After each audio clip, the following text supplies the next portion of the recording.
మొత్తం అనేక మంది హింసించబడతారు, చంపబడతారు అని దేవుడు ముందే చెప్పారు. అయితే ఈ విషయంలో ఖచ్చితంగా దేవుడు ఈ యొక్క నిజాన్ని బయటికి తీసుకొస్తారని మన నిరీక్షణ వ్యర్థం కాదు. ప్రార్థనతో పాటు మన విశ్వాసం, ఒక మాట ఉంది బైబిల్ గ్రంథంలో, అదేంటంటే faith without works are dead. క్రియలేని విశ్వాసం వృతం.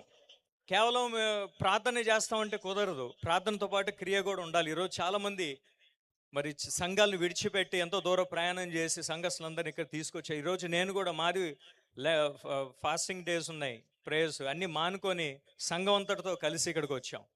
ఎందుకంటే వి సపోర్ట్ హర్ష గారి నాయకత్వంలో ఏదైతే ఈ పోరాటం అందరూ సపోర్ట్ చేస్తున్నాం. ఖచ్చితంగా రేపొద్దున దీనికి ప్రభుత్వం న్యాయం చేకూరుస్తుందని, మరి నిజంగా మరి ఏదైతే జరిగిందో అది బయటకు వస్తుందని మేము విశ్వసిస్తున్నాము. Thank you all. Thank you. ముందుగా ప్రైజ్ ది లార్డ్. ఈ యొక్క సభను ఏర్పాటు చేసిన హర్ష కుమార్ గారికి, శ్రీరాజ్కి గారికి నా హృదయపూర్వకమైన వందనాలండి. కూడొచ్చిన మీ అందరు కూడా నా వందనాలు. న్యాయం కోసం నిలబడదాం.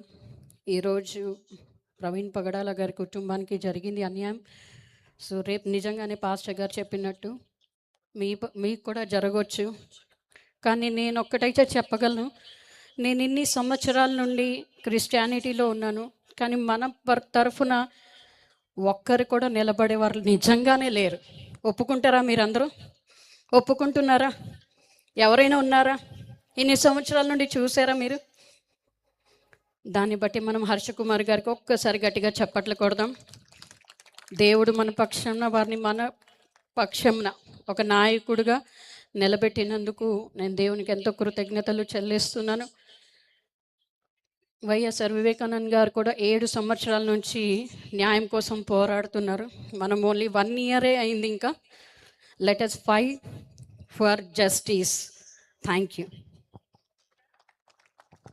వైఎస్ వివేకానంద రెడ్డి గారి హత్య కేసులో వైఎస్ కుటుంబం 7 సంవత్సరాల నుంచి పోరాడుతున్నారు. మనకు 1 సంవత్సరం అయింది, ఇంకా లాంగ్ వే టు గో అని చెప్తున్నారు ఆయన.